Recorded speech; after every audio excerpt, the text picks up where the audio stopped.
পর্যায়ে থাকছে Exim bank বাণিজ্য সংবাদ। দেশের চাহিদার প্রায় ৮৮% ভোজ্য তেল বিদেশ থেকে আমদানি করতে হয়। এই আমদানি নির্ভরতা কমাতে বাংলাদেশ কৃষি গবেষণা ইনস্টিটিউট নতুন কৌশল নিয়েছে। দেশে প্রায় ২০ লাখ হেক্টর জমি রয়েছে যেগুলোতে কোনোদিন সরিষার আবাদ হতো না। পরিত্যক্ত এসব জমি আবাদের আওতায় আনার পাশাপাশি দেশের অধিকাংশ জমি বাড়ি সরিষা আবাদের আওতায় আনার চেষ্টা করে যাচ্ছে তারা। টাঙ্গাইলেও এবার বেশিরভাগ জমি বাড়ি সরিষা আবাদের আওতায় এসেছে। বিস্তারিত স্টাফ রিপোর্টার টাঙ্গাইল হতে শফিকুজ্জামান খান মোস্তফার প্রতিবেদন, জানাচ্ছেন নূরে মোহাম্মদ ভুইয়া। তেল জাতীয় নানা ফসলের আবাদ হলেও দেশে ভোজ্য তেলের আমদানি কমছে না। আমদানি নির্ভরতা কমাতে বাংলাদেশ কৃষি গবেষণা ইনস্টিটিউট দেশের নিচু ও পরিত্যক্ত জমিগুলো আবাদের আওতায় আনার চেষ্টা করে যাচ্ছে। টাঙ্গাইলেও এবার যেসব জমি বর্ষার পানি নিষ্কাশন হতে বেশি সময় লেগেছে সেসব জমি আবাদের আওতায় আনা হয়েছে। এতে করে গত বছরের তুলনায় এবার বেশি আবাদ হবে। বাড়ি সরিষা আবাদে দেশি সরিষা থেকে দ্বিগুণের বেশি উৎপাদন হওয়ায় কৃষকরা খুশি।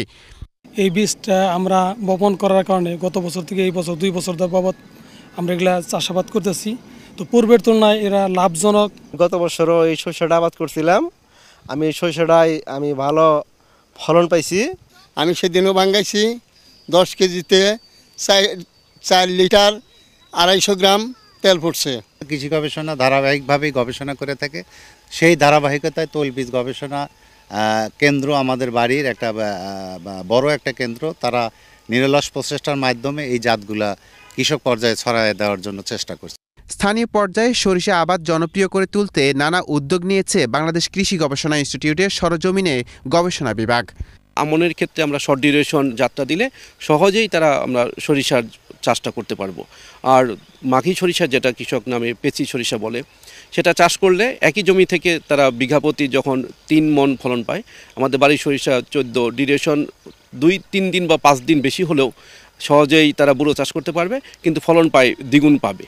বাংলাদেশ কৃষি গবেষণা ইনস্টিটিউট বলছে প্রতি বছর দেশে প্রায় 25,000 কোটি টাকা ব্যয় হয় ভোজ্য তেলের আমদানি করতে। অনাবাদি জমিগুলো আবাদের আওতায় আনা গেলে 50% আমদানি নির্ভরতা কমে আসবে। এই প্রকল্পের মাধ্যমে আমরা আমাদের উচ্চ ফলনশীল যে জাত আছে, বাড়ি সরিষা 14, বাড়ি সরিষা 17, বাড়ি সরিষা 20, আমরা এই জাতগুলা কৃষকের ক্রপিং প্যাটার্নের, অর্থাৎ 2টা ধানের মাঝখানে তাদের যে 80 থেকে 85 দিন তারা ফ্রি পায়, এই জায়গাটা আমরা এই স্বল্প মেয়াদী জাতগুলো ঢোকানোর চেষ্টা করতেছি। সরিষা আবাদের এই প্রকল্পটি বাস্তবায়ন হলে দেশের অর্থনীতিতে বড় ভূমিকা রাখবে বলে মনে করছেন সংশ্লিষ্টরা।